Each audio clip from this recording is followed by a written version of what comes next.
Renungan kita satu hari satu pasal dari Ayub pasal 39. Ayub pasal 39 merupakan kelanjutan dari kata-kata Allah kepada Ayub dan teman-temannya, dan secara khusus berbicara kepada Ayub. Nah, dalam pasal 39 hanya merupakan pertanyaan-pertanyaan yang Ayub hanya dengar dan tak perlu menjawab. Kita memperhatikan ayat 1, 2, 3, 4, apakah? 5, apakah? Ya, siapakah? Kemudian kita temukan juga ayat 12, 9 sampai 12. Dapatkah? Apakah? Percayakah engkau? Apakah? Kita temukan terus sampai di engkaukah? Engkaukah? Ya. Oleh pengertian kamukah? Atas perintah kamukah? Dan semuanya merupakan pertanyaan-pertanyaan yang tidak perlu dijawab oleh Ayub. Kata-kata Allah ini menyangkut apakah Ayub dan teman-temannya mampu mengendalikan alam semesta, mampu mengendalikan flora dan fauna. Semuanya adalah ciptaan Allah. Saudara-saudara, dalam kemanusiaan, kalau kita bawa dalam konteks kekinian kita, mungkin saja Anda berpikir bahwa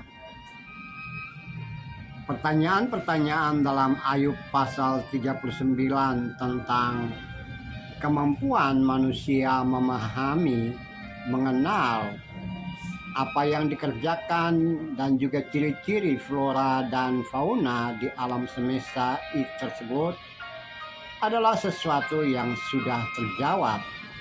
Tidak perlu Allah bertanya, karena dalam dunia pendidikan kedokteran hewan bisa saja mereka sudah mengetahui semuanya ini.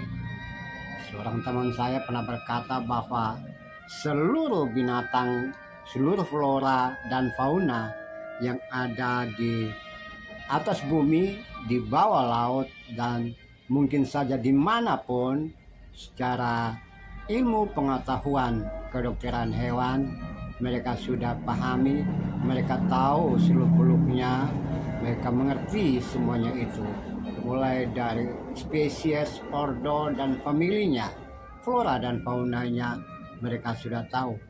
Kemampuan ilmu pengetahuan dalam konteks ini, kalau mereka baca dalam Ayub pasal 39, tentu saja mereka mengatakan, saya mengerti, saya tahu penyebabnya, saya bisa mengetahui kelakuan, gejala-gejala, tindakan-tindakan, sifat-sifat atau apapun yang terjadi dalam makhluk hidup, yaitu flora yang bernama flora dan fauna, spesiesnya, ordonya, familinya, atau apapun. Yaitu pertanyaan yang muncul pada masa lalu kepada Ayub yang tidak perlu dijawab oleh Ayub. Namun di balik pertanyaan-pertanyaan ini, sebetulnya Allah ingin menunjukkan kepada manusia bahwa pada masa itu, pada masa Ayub, pengetahuan mereka terbatas. Kuasa dan kekuasaan mereka untuk mengendalikan segala sesuatu di atas bumi.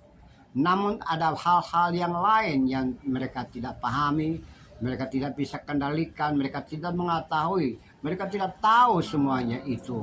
Ya, ada hal-hal tersembunyi pada masa lalu tentu saja dalam flora dan fauna alam raya, dan apa lingkungan di sekitarnya manusia tidak tahu. Itu hanya dapat pahami jika mereka belajar, mereka mendapatkan hikmat dan pengertian dari Allah sendiri. Yang kedua yang terjadi dalam konteks pada masa itu yang bisa kita pahami sekarang ini adalah perlindungan, penjagaan dari Allah terhadap alam semesta. Ia menentukan letak bintang, ia menentukan masa, era, dan juga daur hidup dan kehidupan, siklus hidup dan kehidupan flora dan fauna sejak masa lalu. Nah, dari situ manusia tidak pahami itu pada masa itu. Nah, sekarang jika kita pahami itu dengan baik dan benar, namun kita harus pahami juga bahwa di balik apa yang ada yang terlihat pada flora, fauna, dan juga alam semesta, Allah yang menenun itu, Allah yang membentuk itu, Allah yang mengatur dan menata itu semua. Dan di dalam hidup dan kehidupan tentu saja kita bisa merasakan dan melihat ketika kita melangkah keluar dan menikmati keindahan alam semesta. Kita melihat kehebatan dan keindahan flora, kita melihat dan kita kagum terhadap apa yang dikerjakan oleh fauna. Flora dan fauna punya keindahan dan kelebihan-kelebihan yang tidak ada pada manusia. Bisa saja kita temukan itu, tapi kita harus ingat juga semua kelebihan, keindahan, kemampuan tersebut muncul karena buatan Allah, muncul karena Allah ciptakan itu semua. Tugas kita adalah jangan membanggakan diri dan apa yang kita tahu, apa yang kita mengerti, apa yang kita lihat di dalam semesta itu. Ada hal yang tidak tersembunyi, ada hal tertentu yang ada dalam semesta, yang ada pada flora, fauna, dan yang lainnya di kolong langit ini, di alam semesta ini yang kita tidak tahu. Apakah engkau mengetahui itu semua? Siapakah engkau? Ya, semuanya bisa ada dengan jawaban dari ilmu pengetahuan. Tapi penentu utama dari segala sesuatu, pengatur semuanya itu adalah Allah sendiri. Terpujilah Kristus, terpujilah Tuhan. Haleluya. Amin.